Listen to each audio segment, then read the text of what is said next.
Hello everyone, তোমরা সবাই কেমন আছো? আশা করছি খুবই ভালো আছো।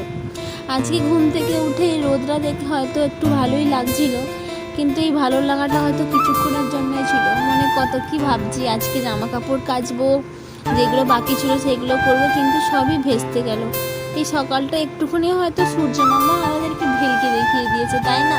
তারপর থেকেই শুরু হয়ে গেছে আসল খেলা। আজকে সারা দিন এত পরিমাণে বৃষ্টি হয়েছে বলার মতো না। সকাল থেকে একটুখানি রোদ ছিল, বাদবাকি সারাদিনই বৃষ্টি। তারপরে নিচে যাব, তখন কটা বাজে? 9টা 9:30 হবে। আমার ভাইজি ওদের স্কুলের প্রজেক্টে এটাও বানিয়েছে, রবীন্দ্রনাথ ঠাকুর, ওটাই দেখাচ্ছিল। তারপরে নিচে থেকে আবার গিয়ে দেখি বৃষ্টি শুরু হয়ে গেছে। আজকে সারা দিন বৃষ্টি হচ্ছে, এত বৃষ্টি হচ্ছে মানে বিরক্ত কাজে বোরিং পুরো গেছে দিনটা। আজকে বাজার যাওয়ার একটু কথা ছিল, বাজারও যাওয়া হলো না, কিছু দরকার ছিল, একটু কাজ ছিল। তারপরে দাঁড়িয়েছিলাম বাইরেটা, পাশের বাড়ির একটা বোনঝি আমাকে দেখতে পেয়ে আমার সাথে জানলা দিয়ে কথা বলছিল, তার সাথে একটু কথা বললাম।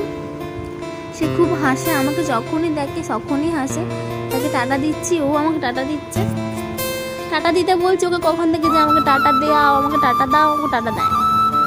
তারপরে আবার দুপুর থেকে বৃষ্টি শুরু হয়ে গেছে। এবার সারাদিন ওই হচ্ছে, ভালো লাগছে না আজকে, একদমই ভালো লাগছে না। সারাদিন বৃষ্টি, আজকে কিছুই দেখানোর মতো কিছুই হয়নি সকাল থেকে। সারাদিন বৃষ্টি ওয়েদারে কার ভালো লাগে? ওই জন্য আজকে ব্লগটা হয়তো তোমরা ভাবছো এটা কী ব্লগ, কিন্তু কী করবো, আজকে সারাদিন বৃষ্টি বৃষ্টি আর বৃষ্টি, ব্যাস এরকম করে দিন কেটে গেল। ছাদে উঠেছিলাম একটু, ছাদ থেকে একটু বৃষ্টিটা তোমাদেরকে দেখিয়ে দিলাম। আজকের ভিডিওটা এই পর্যন্তই, দেখা হবে পরের ভিডিওতে। বাই।